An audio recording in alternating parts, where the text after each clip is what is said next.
বাংলা লোকসঙ্গীতের ইতিহাসে আব্বাস উদ্দিন আহমদের নাম এক উজ্জ্বল নক্ষত্রের মতো দীপ্যমান।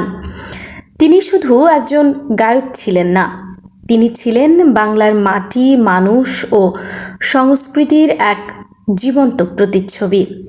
তার কণ্ঠে গ্রাম বাংলার সুখ, দুঃখ, প্রেম, বিরহ, ধর্মীয় অনুভূতি ও জীবন সংগ্রামের যে অনুপম প্রকাশ ঘটেছে তা আজও শ্রোতাদের মুগ্ধ করে।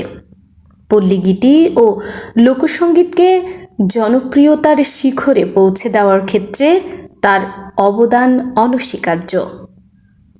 1901 সালের 27 অক্টোবর কুচবিহারের তুফানগঞ্জ মহকুমার বলরামপুর গ্রামে আব্বাস উদ্দিন আহমদের জন্ম। তার পিতা জাফর আলী আহমদ ছিলেন একজন আইনজীবী। শৈশব থেকেই গ্রামীণ পরিবেশে বেড়ে ওঠায় তিনি সহজেই লোকসঙ্গীতের প্রতি আকৃষ্ট হন। গ্রাম্য উৎসব, নদী, নৌকা, মাঠ, ঘাট এসব তার মনে গভীর প্রভাব ফেলে। কোনো প্রাতিষ্ঠানিক শিক্ষা ছাড়াই তিনি নিজের প্রচেষ্টায় গান শেখা শুরু করেন। পরবর্তীকালে ওস্তাদ জমির উদ্দিন খাঁর কাছে উচ্চাঙ্গ সঙ্গীতের তালিম নিয়ে তার গানের ভিত আরও মজবুত হয়।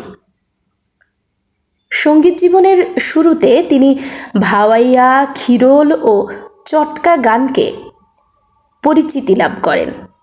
ধীরে ধীরে তিনি জারি সারি, ভাটিয়ালি, মুর্শিদি, মারফতি, বিচ্ছেদি, দেহতত্ত্ব সহ নানা ধারার লোকসঙ্গীতে দক্ষতা অর্জন করেন। তার গানের বৈচিত্র্য ও গভীরতা তাকে অন্যদের থেকে আলাদা করে তোলে। এইচএমভি থেকে প্রকাশিত তার প্রথম রেকর্ড ও কি গাড়িয়াল ভাই ও ফান্দে পড়িয়া বাগা কান্দেরে তাকে তুমুল জনপ্রিয়তা এনে দেয়। আব্বাস উদ্দিনের কণ্ঠ ছিল দরদ ভরা ও হৃদয়স্পর্শী। তার গানের অন্যতম বৈশিষ্ট্য ছিল আবেগের গভীরতা এবং ভাষার সরলতা। তিনি এমনভাবে গান পরিবেশন করতেন যেন প্রতিটি শব্দ শ্রোতার হৃদয়ে গিয়ে পৌঁছায়। আল্লাহ মেঘ দে, পানি দে কিংবা নদীর কুল নাই কিনার নাই, এই গানগুলো শুধু সঙ্গীত নয়, যেন জীবনেরই প্রতিচ্ছবি। তার কণ্ঠে লোকজ জীবনের বাস্তবতা ও অনুভূতির এক অপূর্ব মেলবন্ধন ঘটেছে। তিনি শুধু লোকগীতিতেই সীমাবদ্ধ ছিলেন না, বাংলা সাহিত্যের বিশিষ্ট কবি সাহিত্যিকদের রচিত গানেও তিনি কণ্ঠ দিয়েছেন। কাজী নজরুল ইসলাম, জসিমউদ্দিন ও গোলাম মোস্তফার মতো প্রখ্যাতদের গান গেয়ে তিনি সঙ্গীতের পরিসরকে আরও বিস্তৃত করেন। বিশেষ করে নজরুলের ওমন রমজানের ওই রোজার শেষে এলো খুশির ঈদ গানটি তার কণ্ঠে প্রথম রেকর্ড হওয়ার পর তা ব্যাপক জনপ্রিয়তা লাভ করে। 1931 থেকে 1947 সাল পর্যন্ত তিনি কলকাতায় বসবাস করেন এবং সেখানে সরকারি চাকরির পাশাপাশি সঙ্গীত চর্চা চালিয়ে যান। একে ফজলুল হকের সময় তিনি রেকর্ডিং এক্সপার্ট হিসেবে দায়িত্ব পালন করেন। দেশভাগের পর ঢাকায় এসে তিনি সরকারের প্রচার দপ্তরে এডিশনাল সং অর্গানাইজার হিসেবে কাজ করেন। সঙ্গীতকে প্রাতিষ্ঠানিকভাবে এগিয়ে নেওয়ার ক্ষেত্রে তার অবদান গুরুত্বপূর্ণ। আব্বাস উদ্দিনের প্রতিভা আন্তর্জাতিক পর্যায়েও স্বীকৃতি পেয়েছিল। 1955 সালে ম্যানিলায় দক্ষিণ পূর্ব এশীয় সঙ্গীত সম্মেলন, 1956 সালে জার্মানিতে আন্তর্জাতিক লোকসঙ্গীত সম্মেলন এবং 1957 সালে রেঙ্গুনে প্রবাসী বঙ্গ সাহিত্য সম্মেলনে তিনি অংশগ্রহণ করেন। এসব সম্মেলনে তার উপস্থিতি প্রমাণ করে যে তিনি শুধু দেশের নয়, আন্তর্জাতিক অঙ্গনেও একজন গুরুত্বপূর্ণ শিল্পী ছিলেন। তার ব্যক্তিত্ব ছিল অত্যন্ত আকর্ষণীয়। তিনি ছিলেন সুরসিক, সদা হাস্যোজ্জ্বল এবং আন্তরিক। গান পরিবেশনের আগে তিনি প্রায়ই গানের ব্যাখ্যা দিতেন, যা শ্রোতাদের সঙ্গে তার এক গভীর সংযোগ তৈরি করত।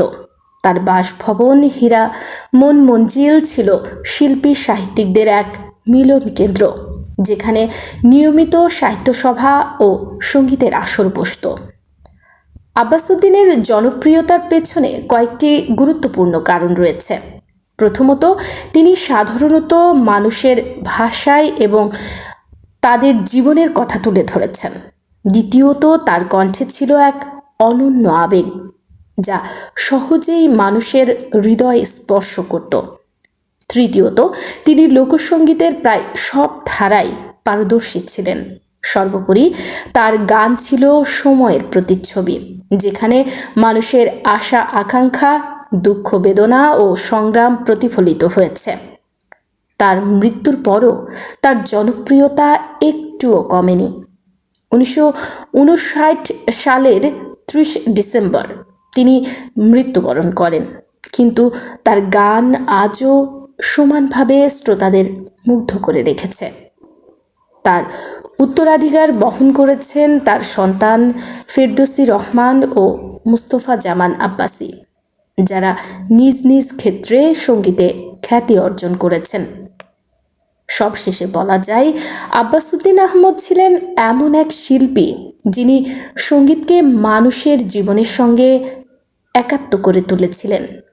তার কণ্ঠে বাংলার মাটি, মানুষের আবেগ ও সংস্কৃতির যে মেলবন্ধন ঘটেছে তা চিরকাল অম্লান থাকবে।